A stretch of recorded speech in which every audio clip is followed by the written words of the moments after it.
అందరికీ నమస్కారం. Welcome to my channel. This is doctor R P Sudha. మనం ఇప్పుడు మాట్లాడుకోబోయేది ఏ రాశి వాళ్ళు ఏ రత్నం పెట్టుకోవాలి, ఏ పరిహారాలు చేయాలి అనేది. అందరికీ తెలిసిన విషయం, మనకి 9 గ్రహాలు ఉన్నాయి, 12 రాశులు ఉన్నాయి. మనం జనరల్గానే చెప్పుకోగలుగుతాము. ఎందుకంటే ఎవరిదైనా వ్యక్తిగత జాతకం చూసినప్పుడు దాంట్లో దశావిశేషాలు, లగ్నం, ఇంకా ఏంటంటే సుదర్శన చక్రం అని కూడా మనం చూస్తూ ఉంటాం అనమాట.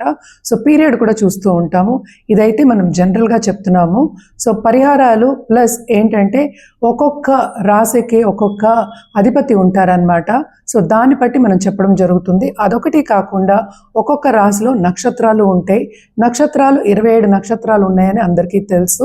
సో ఒక్కొక్క రాశిలో 9 పాదాలు, అంటే ఒక నక్షత్రం 4 పాదాల కింద మనం పరిగణించున్నామన్నమాట. సో 108 ఉంటాయి అన్నమాట పాదాలు.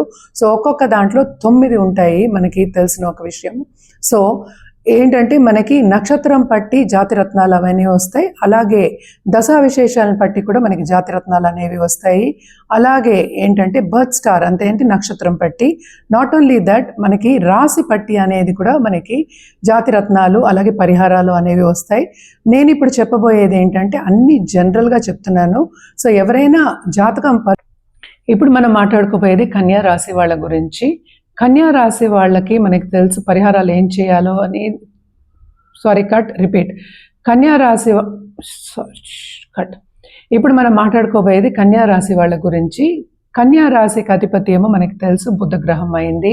బుధుడు ఈ రాశిలో ఎగ్జాల్టేషన్ అని ఉచ్చ స్థితిలో ఉంటారనమాట.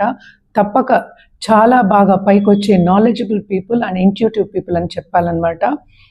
వీళ్ళకి ఎప్పటికైనా పరిహారాలు చేయాలి అంటే లక్ష్మీ గణపతి హోమాలు కానీ లేకపోతే పూజలు కానీ చేయడం చాలా మంచిదన్నమాట.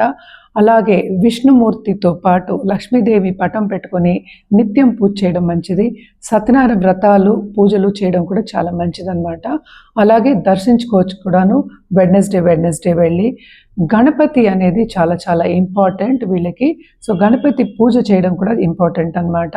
మన జాతిరత్నాలకు వస్తే కనుక మనం పచ్చలు చెప్తాం. పచ్చలు కూడా ఏంటంటే మనం ఎప్పటికైనా పసిడిలోనే వేసుకోమంటాము. కానీ ఏంటంటే కాంబినేషన్ ఇచ్చుకోవచ్చు. అంటే ఏంటంటే మనకి పర్ల్ కానీ అలాగే ఎమరల్డ్ కానీ, అంటే ముత్యం అలాగే పచ్చలు కలిపి ఇవ్వడం కూడా జరుగుతూ ఉంటుంది. అన్నిటికన్నా ముఖ్యం ఏంటంటే జాతకం పరిశీలించుకోవడం. జాతకం పరిశీలించిన తర్వాత ఏదైనా జాతిరత్నం వేసుకుంటే చాలా మంచిదన్నమాట.